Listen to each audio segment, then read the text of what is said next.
Assalamualaikum warahmatullahi wabarakatuh. Apa kabarnya teman-teman? Balik lagi di kajian online. Hari ini kita mendapatkan sebuah informasi yang cukup mengejutkan, di mana Ketua DPR Republik Indonesia Ibu Puan Maharani disebut-sebut bakal kembali dilantik untuk kembali menjadi Ketua DPR Republik Indonesia atau pemimpin tertinggi di Badan Legislatif Indonesia. Tentu hal ini cukup mengejutkan teman-teman, lantaran RUU perampasan aset di bawah kepemimpinan Ibu Puan Maharani cukup mandek dan bahkan sampai tidak pernah ada satupun sidang paripurna yang dilakukan digelar DPR untuk membahas pengesahan RUU perampasan aset.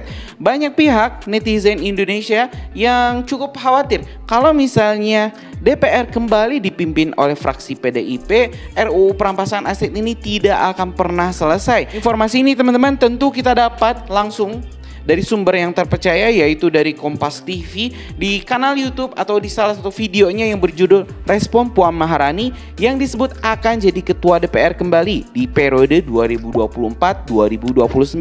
Sebelum kita menyaksikan pernyataan dan komentar langsung dari Puan Maharani terkait pelantikan dirinya untuk kembali menjadi Ketua DPR, ini juga kita telah menyiapkan press release singkatnya. Di sini dilansir dari kompas.com, Ketua DPP PDIP Puan Maharani enggan berkomentar banyak saat ditanya media terkait dirinya yang disebut-sebut akan kembali menjadi Ketua DPR pada periode 2024-2029. Insya Allah besok pelantikan anggota baru dilaksanakan pagi.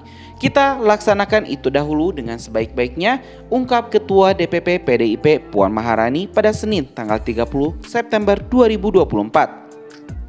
Setelah itu selesai, baru akan ada mekanisme selanjutnya untuk kemudian mekanisme pimpinan DPR yang akan diawali dengan rapat konsultasi dari perwakilan faksi-faksi. Setelah itu baru kita akan bicara terkait dengan mekanisme pemilihan pimpinan DPR yang akan datang lanjutnya. Ini teman-teman memang sudah hak bagi parpol pemenang pemilu untuk legislatif menjadi ketua DPR dan juga wakil ketua DPR. Kalau misalnya kita lihat dari susunan suara di partai politik, PDIP memang masih menjadi partai nomor 1 perolehan kursi terbanyak di DPR. Jadi memang sudah sewajarnya ketua DPR itu diberikan kepada PDIP.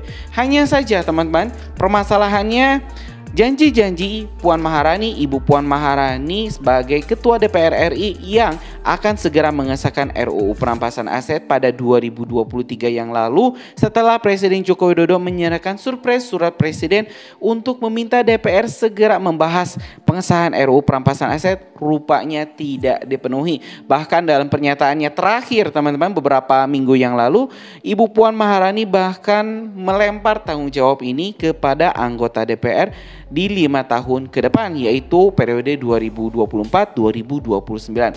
Jadi tidak ada jaminan teman-teman apakah RUU perampasan aset ini akan bisa diselesaikan di bawah kepemimpinan Ibu Puan Maharani yang selama 10 tahun ke belakang PDIP menjadi partai penguasa. Rupanya RUU ini juga tidak kunjung selesai. Nah teman-teman, seperti apa jawaban dari Ibu Puan Maharani terkait isu yang menyebut bahwa Puan Maharani akan dilantik kembali menjadi Ketua DPR RI? Kita bakal langsung saja simak video selengkapnya. Rapat konsultasi dari perwakilan fraksi-fraksi atau perwakilan partai yang diwakili oleh fraksi. Setelah itu baru kita akan bicara terkait dengan mekanisme pemilihan pimpinan DPR. Hanya besok kan sudah masuk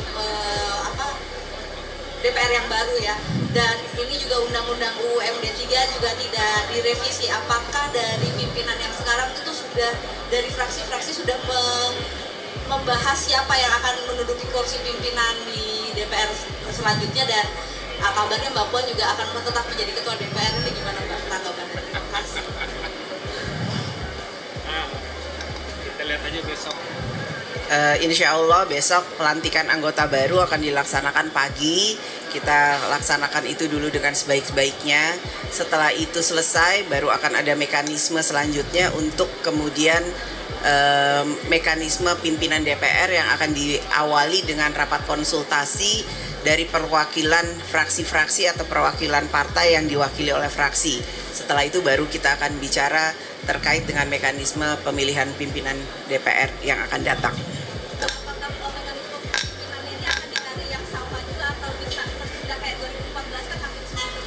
kita berharap semuanya berjalan dengan baik dan lancar sesuai dengan undang-undang yang ada.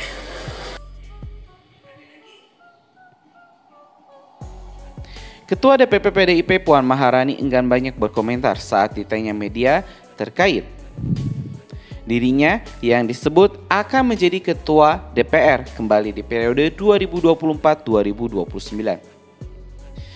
Ya teman-teman, barusan kita telah menyimak video yang memaparkan terkait komentar Ibu Puan Maharani yang saat ditanya oleh para awak media terkait isu yang menyebut Ibu Puan akan kembali memimpin Dewan Perwakilan Rakyat Republik Indonesia.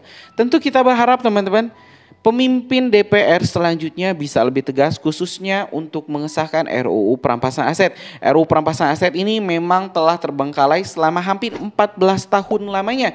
Dari semenjak era Pak SBY pertama kali dicanangkan hingga era Pak Jokowi 2 periode juga tidak kunjung selesai. Permasalahannya apa? Banyak sekali teman-teman alasan dari dewan-dewan kita terkait pengesahan RUU Perampasan Aset. Kalau misalnya saya rangkum, yang pertama, dulu DPR pernah beralasan bahwa belum menerima belate, belum menerima draft RUU Perampasan Aset. Yang kedua, kami tidak bisa mengesahkan RUU Perampasan Aset karena belum menerima surpres. Saat itu Presiden Joko Widodo tengah berkunjung ke beberapa negara melakukan kunjungan kerja. Jadi DPR menunda pembahasan RUU Perampasan Aset hingga menerima surpres surat Presiden terkait pengesahan RUU Perampasan Aset.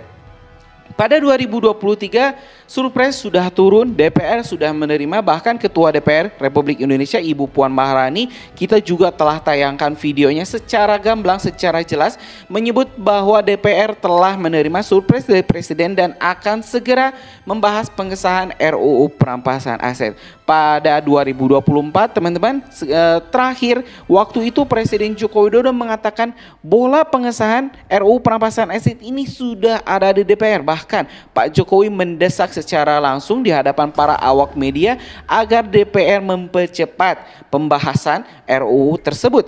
Tapi pada akhirnya teman-teman, mungkin bulan kemarin ya, Agustus bulan kemarin, Ibu Puan Maharani secara mengejutkan menyebut bahwa RUU Perampasan Aset tak punya cukup waktu untuk bisa dibahas hingga untuk diselesaikan. Bahkan teman-teman ya, ini Ketua DPR kita Ibu Puan Maharani melempar tanggung jawab ini ke DPR periode selanjutnya. Tapi ya kalau misalnya ketuanya kembali Ibu Puan, apakah ada jaminan RUU Perampasan Aset ini akan selesai di bawah kepemimpinan Bu Puan? Ataukah RUU Perampasan Aset ini akan kembali dibiarkan berdebu, tertutup, kotoran, dan tak pernah lagi dibahas oleh dewan-dewan kita? Ya mungkin teman-teman ada yang sudah sadar bahwa dengan RUU Perampasan Aset ini para koruptor bisa dimiskinkan semiskin-miskinnya. Semua harta yang tidak bisa dibuktikan sumber halalnya, sumber pendapatannya dari mana bisa disita tanpa urusan di pengadilan terlebih dahulu, dan tentu ini akan sangat menakutkan bagi para koruptor, bagi para dewan kita yang nakal, yang memang ketakutan kalau misalnya RUU ini bisa disahkan. Mungkin itu teman-teman informasi kita hari ini.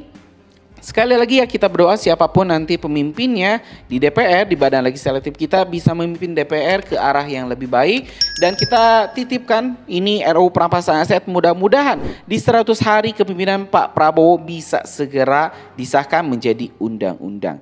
Terima kasih teman-teman. Assalamualaikum warahmatullahi wabarakatuh.